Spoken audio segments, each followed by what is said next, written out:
We are here at Inglis Melbourne Premier Sales out here at Oaklands. It is day 4 of inspections, and joining me today is someone who wears many hats in racing, and Mr. Adam Brandwood. G'day, Adam. How are you, mate? Good. Thanks, Ben. Thanks for having me. No worries at all. Apologies for being hard to track down, but yes, a few hats I'm wearing at the moment across different sporting codes and financial markets, which are fun and games at the moment, given what's going on overseas. And you talk about sporting codes. I believe you do a little bit of work for the West Coast Eagles, is that right? Yeah, West Coast Eagles, Eastern Seaboard representative, KYC, corporate governance work, which is very front and centre across all industries now. You know, their brand is an important asset, like Arrowfield, which I wear a hat for. But yeah, it's a personal thing.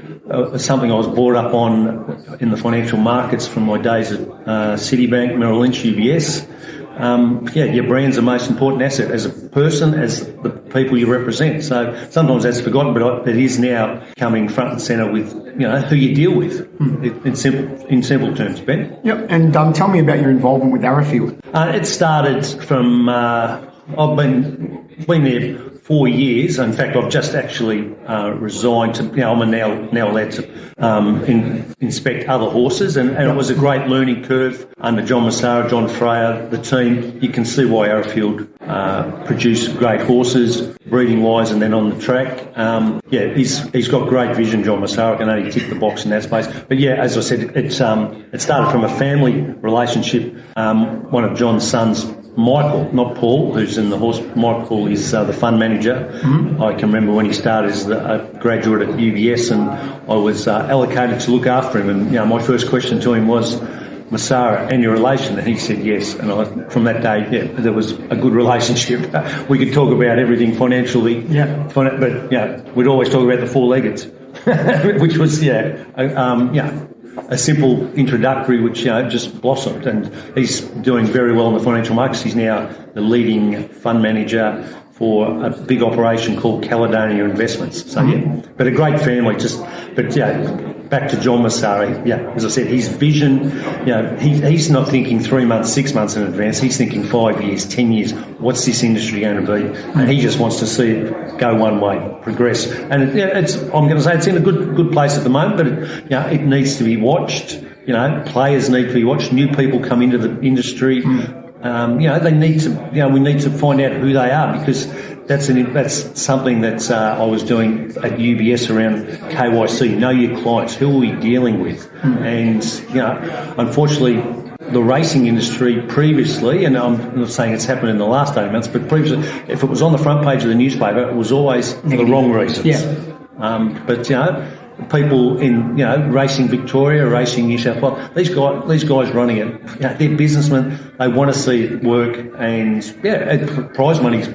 It's fantastic. There's no reason why you wouldn't want to be getting involved in this industry. And if it gets cleaned up even more, and I'm not saying at the moment it needs cleaning up. There's always an element. In any industry, AFL, whatever sporting code you want to talk about, there's an element that you have to just keep an eye on. And it works better. I found when the financial markets became far more regulated around. I'll use this word KYC again, of who we actually deal with, making sure John Smith is John Smith and not someone else. So it's good. Passion-wise, how did I get involved in it? From a young age, growing up down a lawn on the Great Ocean Road, I can remember going up to Melbourne to stay with my grandmother, Mum's mum, who lived in Mordialloc, just near Epsom Racecourse. And Mum's brother was the Epsom track manager and also the starter for the Port Phillip Racing Association, which was Mornington, Pakenham, Yarra Glen, Cranbourne. And I remember he came, I was like 11 or 12, and he came round to Granny's, and I was there with my brother, and he said, what are you blokes doing tomorrow? I said, I'm not sure, I don't know, Granny will have something organised for us. He said, well, if you want to come to the races tomorrow, I'm going to Cranbourne, and he said, there's a really nice horse running. It's a very good horse. And I looked at my brother and I said, let's go. And Granny said, go to the races. We can go to Southland the next day or whatever, So we went off to Cranbourne, and Uncle John said, it's a very good horse. You know, it's having its first start, but it's a serious horse. And so, as a young 11-year-old, Mark being 13, I said, well, we should have a bet. And Mark said, yeah, right. And Dad had given us $20 each to last 2 weeks, which is a lot of money in those days. Yeah. But we had to buy school shoes as well out of that $20. Yeah. So they put up 4-1 this horse, and I said to my brother, I'm having 20, and he said, what about the school shoes? 20. Yeah. And I said, well, Granny will still buy them, I'm sure. Yeah. And he had $10 on it. He went up to a bookmaker, and this is when there were 20, 30 bookmakers. In those days, yeah, this is 19. And this is before Ladbrokes on the phone and everything. Yeah, this is late 70s. Yep. Oh, 76, 75, 76. Back then there was only the tote, wasn't there? Yeah. Oh, no, there were bookies at the races. Yeah, and bookies. Yeah. And there was the SPs as well. Oh, for sure, yes. Yeah. And so this bookie was looking at Mark, and he said, what do you want to do? He said, we want to back this horse. And he said, sure, what do you want on it? He said, can we have $30 on it? Sure enough, he goes, what, you got a tip for it? He said, yeah, we've got a good tip for it. Yeah. So we get the bet on, we go out and watch it, it wins by about 5 lengths. And the horse was Manicato. Oh, wow. Exactly. Yeah, so it wasn't hard to... Manicato's first start. It wasn't hard to get excited and get involved in the industry. I thought, wow, what a nice, big chestnut horse. So we went back and collected, and the bookie said, we followed you in. We knew you must have known something. So it was a good story. And I'm going to say Manicato was the horse that got me interested big time. Yeah. And I did follow him right through. He won a Blue Diamond at his 4th start, and then he came to Sydney and won the Golden Slipper. And then he obviously went on and won 5 William Reeds, Freeway Stakes, which is both races at Moonee Valley. You love Moonee Valley. Yeah. And then Kingston Town came along. So that was another horse that really, lit the fuse for you. Oh, for sure. With the fuse of like that racing passion. Yeah, exactly. And then I moved back to Melbourne. Yep. And I went off to boarding school at St. Pat's Ballarat. Yep. And still kept an eye on horses. The boarding master, he had an interest in the horses. As an owner, or no, he was a Christian brother. It's a norm for the parish priest or the Christian brothers. They always had an interest in horses. I found. Yeah. So yes, I had a phone account in year 11, which is I never said, "Do you want to have a bet? Go and speak to AB." You're like the bookie. Oh, not so much then, but I knew how to get a bet on. Put it that way. Yeah. Right. So then finished school, went to uni. But while I was at uni, I worked for a couple of bookmakers in Melbourne. Because I'm a bit of a numbers man. Yeah. Were you penciling or were you on the bag? Both. Yep. I enjoyed both because I'm a bit of a numbers person. Yeah. But I worked for guys like Mark Reed and Charlie Cox. Yep. More Charlie Cox. He taught me a lot about dealing with people, about looking them in the eye, and you could read the ones who want to have a bet. Yes. You can see this guy wants to have a bet. And wants to get on and spend a bit. Well, and this is when there was cash around too. Yeah. And it was great going to the races. Yeah. And while I was at the races and studying, a couple of people who were betting with Charlie I got to know, and one of them was a stockbroker. Yep. And he said to me, what else are you doing, son? And I said, I'm at uni. And he said, what do you know about the financial markets? And my answer simply was the Dow Jones. And he said, fair enough. He said, you want to know a bit more? I said, sure. He said, why don't you come and spend a week with me? And that's how I got into the financial markets. And, I was fortunate enough that guy was a guy called John McIntosh from an operation called McIntosh Hampson Hall Gavette, which were, a big leading stockbroker at the time. Mm-hmm. And, I did a week there, and then he offered me a job as a graduate, and I got in. Learned the back office, which was a bit tiresome, but you got to do you can't expect to be up the front straight away. So you got to start from the ground up and work your way up. Do the hard yards. Yeah. And then I got a job down on the trading floor, and this is 1986. Yep. Back when they used to have the blackboards doing the chalkies. This is before the electronic boards. Yeah, exactly. Everything was as it was known as open outcry. Yeah. So that was like going to the races every day. Yeah. Because it was a busy time. Vibrant. Yeah, and it was, as we now know, it was the lead up to the October '87 crash. Yeah. Which was very eye opening on, wealth that was knocked off in those, 10 days after October 87. Stocks that closed at $8 the day before opened at $2. Meaning, 75% of the market cap's been knocked off. It's a great realisation that, things can change pretty quick, as we're experiencing currently with, what is happening overseas. Markets are volatile for those reasons. As we used to say, the US can sneeze or cough, and the Australian market will, get the flu. And then that was up, and then everything went electronic in 1990. So trading floors ceased. And computerised, and everything went on screens. On computers as well. Yeah, exactly. And I was part of that, and then I was offered a job to move to Sydney. And I went in 1990. I remember I left to go to Sydney, and I drove up, and it was the Japan Cup. Better Loosen Up won the Japan Cup. So I remember that day. And I thought I was going to Sydney for 18 months. Ended up staying 26 years. And, and the business was very much around building the relationship, trust. That, they would come to me and not just want to buy, I'm not saying this in a facetious way, 100,000 of a stock. They would want to buy, 2 and 3% of a company. So that was up to me to, fly under the radar, act anonymous. No one would know who I was acting for, even within UBS, because once it gets out within the marketplace and everyone knows, the Smarties are buying this, what happens there. It's kind of like if you identify a nice yearling, you're not going to tell the world before it goes through the you're not going to tweet about it. You keep it to yourself, because otherwise the price it'll affect the price too. Definitely. Spot on, man. And it's market now is just saying, you might find one in a nondescript, small little stud. Exactly. And so I found a nice, that's the art of all these agents walking around, finding that one horse they think we can steal this. No one, but given everything is now transparent, people are out here inspecting horses. And, it's scrutinised now. You can, X-rays, scopes, etc. Videos, photos, everything. You can take advantage of all that, and that's where this industry has definitely progressed. Be transparent.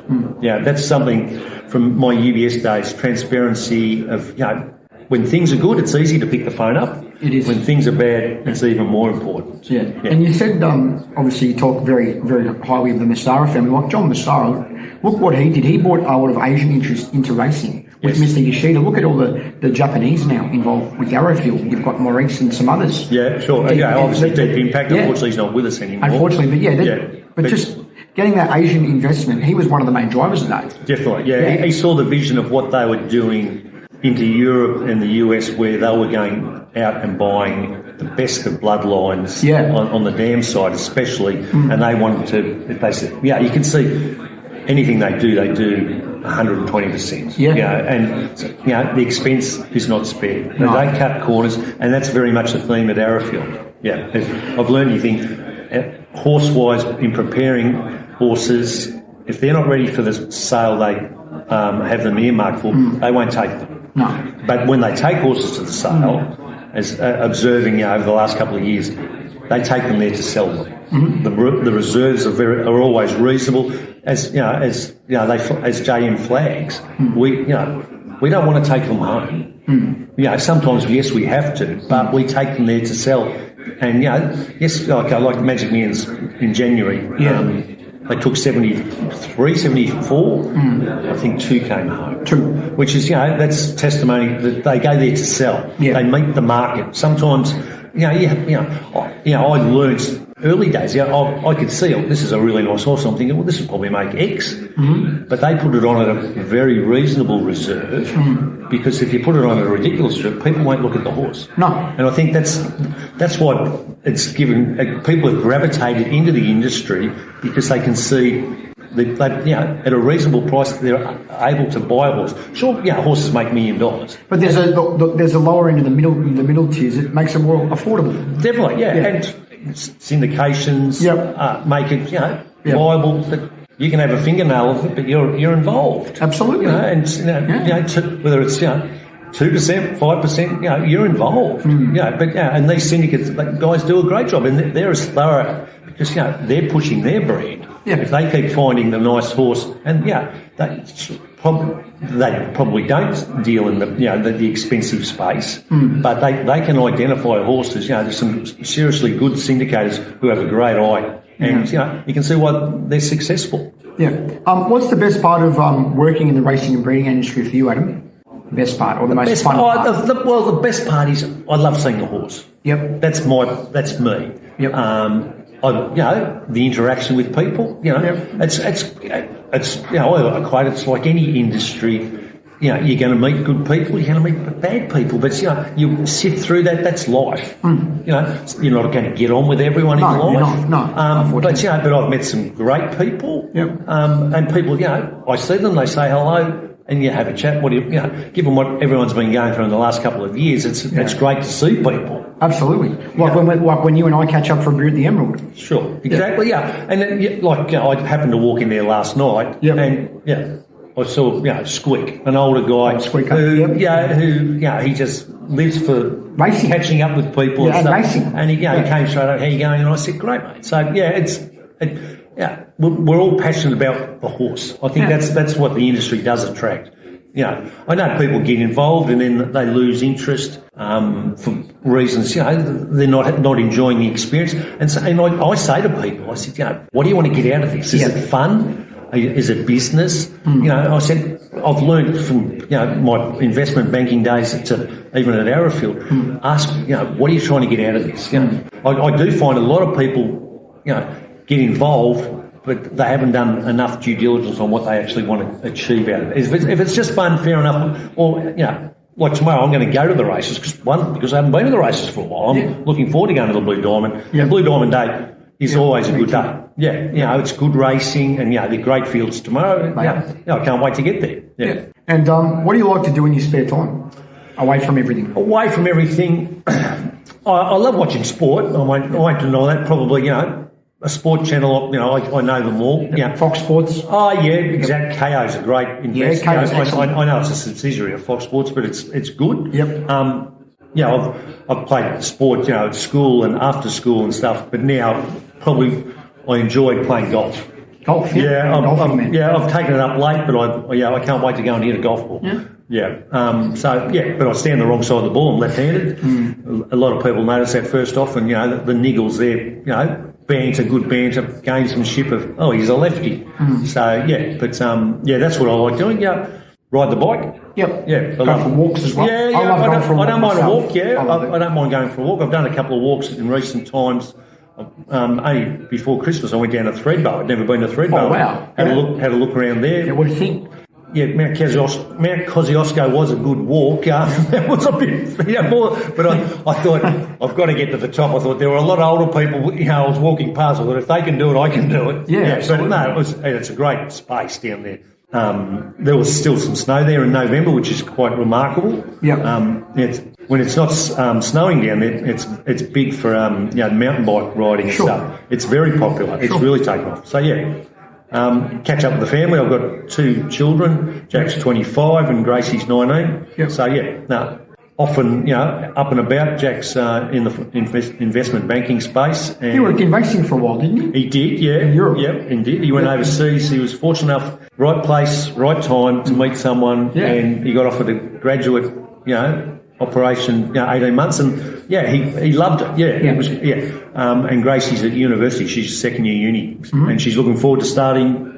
As she said, I caught up with her Tuesday night, back at uni. Oh wow! She hasn't actually been for the last year. You haven't been able to go. No, exactly. So no, that's good, Ben. And just one last one too, Adam. It's on your LinkedIn page. You say you take pride in mentoring the next generation in industry. Yes. Explain that from a business and a racing perspective. Well, business racing, it's the same. I was fortunate at UBS. One of the bosses asked me, he said, "Come and we want you to sit in on this," and it was the graduate program.